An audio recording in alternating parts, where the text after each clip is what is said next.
मैं पुरुष हूँ, ये स्त्री है, ये तुच्छ है, स्त्री बोलेगी पुरुष तुच्छ है, तो फिर भेदभाव होगा। और मैं इतना ज्यादा पढ़ा लिखा हूँ, तुम 10वीं फेल हो, तुम 12वीं फेल हो, तुमने सिर्फ ग्रेजुएशन किया, मैं ये नौकरी करता हूँ, मेरे पास इतना पैसा है, मेरा गाड़ी कितनी बड़ी है, तुम्हारी गाड़ी छोटी सी है, मेरा घर कितना बड़ा है, तुम्हारा घर छोटा सा है, ये भेदभाव होगा।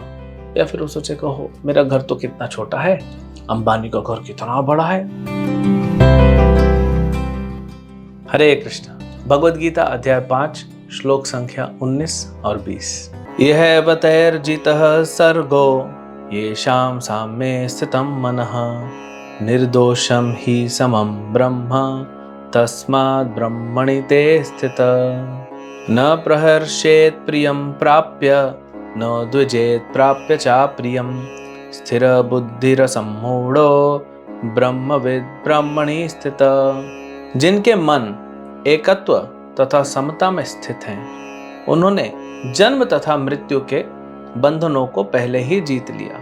वे ब्रह्म के समान निर्दोष हैं और सदा ब्रह्म में ही स्थित रहते हैं। जो न तो प्रिय वस्तु को पाकर हर्षित होता है और न अप्रिय को पाकर विचलित होता है, जो स्थिर बुद्धि है, जो मोह रहित है और भगवत विद्या को जानने वाला है, वह पहले से ही ब्रह्म में स्थित रहता है। हमने जैसे पिछले श्लोक में बताया कि जब तक हम शुद्ध नहीं होंगे, वहां भगवत धाम जाने के लिए हम एलिजिबल नहीं होंगे। जहां आप जा रहे हैं वैसा बनना पड़ेगा ना, तभी तो वहां पहुंचेंगे, तभी वहां घुल मिल जाएंगे।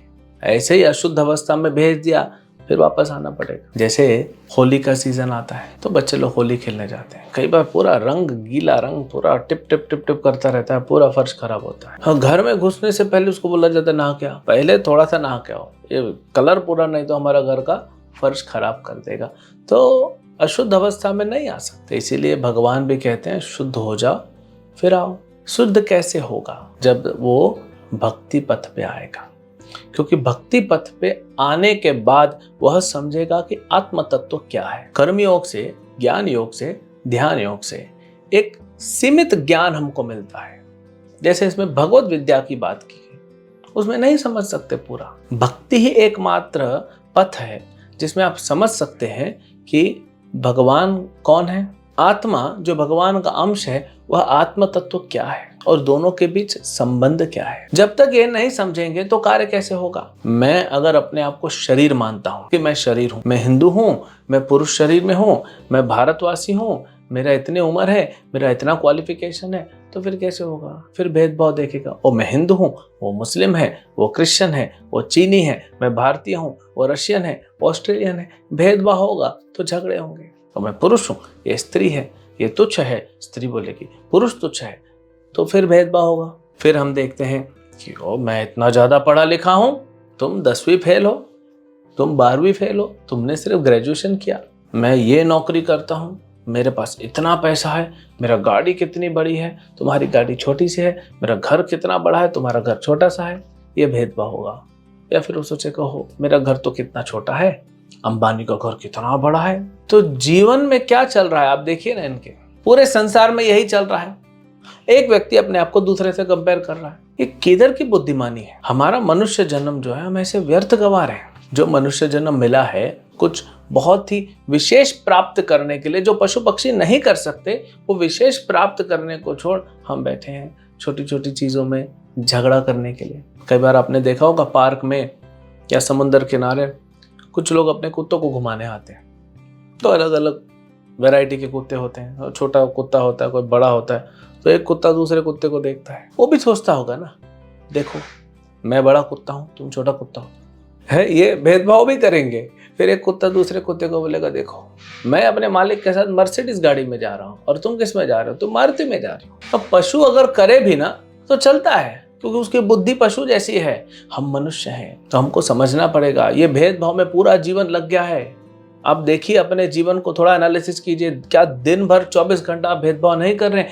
यही चल रहा है, यही चल रहा है। इससे हमको बाहर निकलना है। कैसे निकलेंगे? जब भक्ति पथ पे आएंगे, समझेंगे कि भाई हम तो आत्मा है, न मैं हिंदू हूँ, न मुस्लिम हूँ, न भारतीय हूँ, न चीनी हूँ, रशियन हूँ, न पुरुष हूँ, न स्त्री हूँ, न अमीर हूँ, न गरीब हूँ, न ज्यादा पढ़ा लिखा हूँ, न अनपढ़ गवार हूँ। मैं एक आत्मा हूँ और वो भी एक आत्मा है, वो भी एक आत्मा है, वो भी एक आत्मा है, सब आत्मा है। तो फिर लड़ाई क्यों करना, ये भेदभाव क्यों रखना?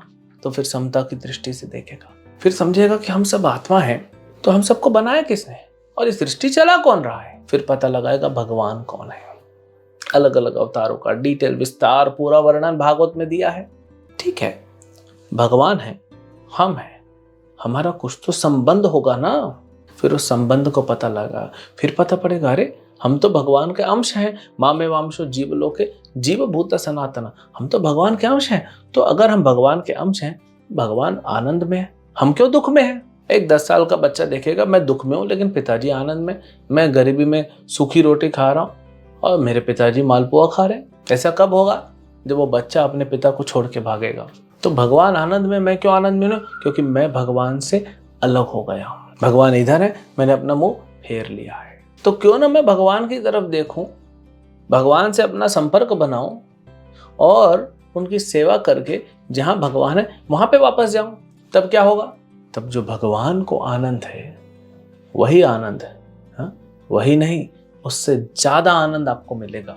आप जितना भगवान को आनंद दोगे, भगवान उससे ज्यादा आपको आनंद देंगे। तो अगर आपको असली आनंद प्राप्त करना है तो भक्ति पथ पे आइए। तब क्या होगा? हम समान हो जाएंगे। हमने पिछले श्लोक बताया, हम क्वांटिटी में समान नहीं होंगे, सिर्फ क्वालिटी में जो समान है। हमारे ऊपर जो धूल जमी हुई है, जो परत है, उसको हटाना है। हम मैं शरीर हूं, अपने आप को पहले तो शरीर सोचना बंद करना है। तब क्या होगा? हम क्वालिफाइड हो जाएंगे, फिर हम भगवान के पास जा सकते हैं, मुक्त हो सकते हैं। तो ये जो है भक्ति पथ पे ही संभव है और किसी पथ पे संभव नहीं है। इसीलिए भगवान भगवद गीता में भक्ति के बारे में बता रहे हैं। हालांकि कर्मयोग, धर्मयोग, ज्ञान योग, ध्यान योग, इसके बारे में भगवान ने थोड़ा थोड़ा बताया, लेकिन उसमें भगवान ने बताया कि देखो इससे श्रेष्ठ क्या है, भक्ति है। भगवान स्वयं बता देते हैं। ये हमने पीछे के श्लोकों में भी देखा, आगे भी श्लोकों में हम ये देखेंगे कि भगवान भक्ति की श्रेष्ठता को बताते हैं, क्योंकि वो सबसे सरल मार्ग है। भगवान की कृपा उस पर है और वह हमें अपने पास, जैसे स्कूल से बच्चा छूटता है तो कैसे माँ ऐसे हाथ फैला के उसको आलिंगन देने के लिए खड़ी हो जाती है कि जल्दी गेट से बाहर आ और आ जा, ऐसे ही भगवान भक्ति पथ पे खड़े हैं कि जल्दी आओ, भक्ति करो और जल्दी आओ, मैं बाहें फैलाए आपके लिए खड़ा हूँ। हरे कृष्ण।